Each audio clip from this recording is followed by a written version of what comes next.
October 2000 या दिवशी आपले नेते संसदेत बसले असताना अतिरेक्यांनी संसदेवर हल्ला करून देशाचा कंबरड मोडण्याचा प्रयत्न केला।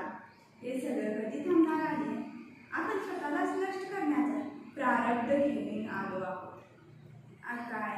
नाही, यावर काही कायमस्वरूपी आणि ठोस उपाय शोधणे गरजेचे आहे। काही वर्षांपूर्वी मी द ट्री ऑफ लाईफ जीवन वृक्ष ही कविता लिहिली, ती मला आठवते। तुम्ही सगळे माझी सर्वश्रेष्ठ निर्मिती आहात। तुम्ही खूप खूप जगाल, तुम्ही खूप खूप द्याल, एकमेकांशी बांधील राहाल, सुखात आणि दुःखात सुद्धा माझ्यातले शाश्वत सुख तुमच्यात जन्म घेईल, प्रेम बहरत राहील। हेच ध्येय मानवतेचे जीवन वृक्षावरचा प्रत्येक दिवस तुम्ही पाहाल, तुम्ही खूप खूप शिकाल, माझ्या सर्वश्रेष्ठ कलाकृतींनो। माझ्या स्वप्नात मी पाहिलेले 5 नरवीर वेगवेगळ्या कालखंडातले होते। मानवी मन सखोल जाणून घेऊन त्या पद्धतीचा उच्च दर्जा स्वतःमध्ये घेऊन वागणारी फार थोडी माणसे आजच्या आधुनिक युगात आपण पाहतो। एकदा एका लहान मुलाने मला तुम्ही महाभारत वाचले का आणि वाचलं असल्यास त्यातील तुमची सर्वात आवडती व्यक्तिरेखा कोणती असा प्रश्न विचारला होता। या महान ग्रंथामध्ये चांगलं वाईट अशा व्यक्तिरेखांच्या माध्यमातून मानवी स्वभावाचं संपूर्ण दर्शन घडतं। मी त्या मुलाला सांगितलं होतं की मला विदुर ही व्यक्तिरेखा खूप आवडते।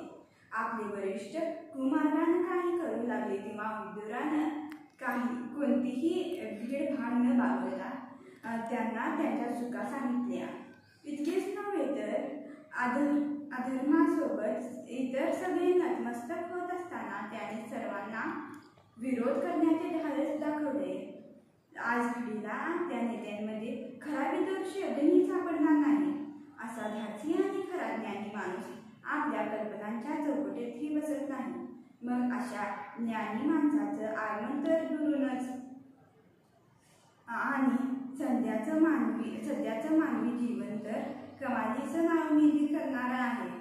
वृथाभिमान, ईर्ष्या, लोभ, मत्सर, सुबुद्धी, आकस, क्रूरता, वासना, दहशत आणि प्रक्षोभ अशा सर्व वाईट भावनांची वस्ती मानवी मनात वाढलेली आहे। एका नव्या निश्चयाचा उगम माझ्या अंतरंगामध्ये होते असं मला वाटत आहे। या माझ्या महत्त्वाच्या निर्णय प्रक्रियेचा भाग म्हणून मी भारताचं सर्वस्व भारतातल्या मुलांमध्ये शोधण्याचा प्रयत्न केला। मी केलेलं कार्य किंवा माझं स्वतःचं व्यक्तिमत्व मी त्यावेळी बाजूला ठेवलं। माझी विज्ञान क्षेत्रातील वाटचाल, माझी पारितोषिकं, माझे सहकार्य, हे सगळं त्यावेळी दुय्यम दर्जाचं झालं। भारताच्या गाड्यातली जी अनादी काळात अशी बुद्धी आहे त्या बुद्धिमत्तेला भाग व्हायचं मी ठरवलं होतं। खेळणाऱ्या आणि वागणाऱ्या मुलांशी संवाद साधून स्वतःला सर्वार्थाने बाजूला ठेवून आपल्या अंतस्थ उच्च स्वत्वाला हुडकून काढण्याचा प्रयत्न करण्याची आशा मला होती।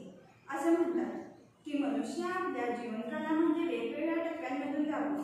या कल्पनेचा थोर विस्तार डॉक्टर व्हॅन डब्ल्यू डायर यांनी त्यांच्या मॅनिफेस्ट युअर डेस्टिनी या पुस्तकात केलं आहे। त्यांनी मानवी आयुष्य 4 टप्प्यांमध्ये विभागले आहे। पहिला टप्पा खेळाडूचा, दुसरा टप्पा योद्ध्याचा, तिसरा सामाजिक बांधिलकीचा आणि चौथा चैतन्याचा किंवा अध्यात्माचा। राष्ट्र देखील याच पद्धतीने विविध टप्पे ओलांडत असल्याचं माझ्या लक्षात आलं। या साधर्म्याचा विस्तार मी माझ्या पद्धतीने केला आणि राष्ट्रीयचे शेवटचे 2 टप्पे मी बिग ब्रदर मदतगार आणि आत्मसाक्षात्काराचं अशा 2 टप्प्यांमध्ये थोडे बदल करून रूपांतरित केले। अर्थात हे टप्पे ओळीनं एका पाठोपाठच येतील असं नाही, ते कधी एकत्रित असतील। अर्थात त्यातला एक थोडासा वरचढ असू शकेल। पहिल्या टप्प्यात ते राष्ट्र नव्या जमाच्या खेळाडूप्रमाणे असतं। स्वातंत्र्य लढ्यात देऊन किंवा मग मत्सर काही परिवर्तनात्मक बदल करून स्वातंत्र्य त्याच्या पदरात पडलेलं असतं। त्यावेळी आपली कार्यक्षमता वाढवण्यासाठी आणि खूप काही करण्यासाठी त्याची धडपड सुरू असते। ते वेगाने कामाला लागलेले असतात. जपान, सिंगापूर आणि मलेशियाच्या बाबतीत हे घडते. Thank you everyone.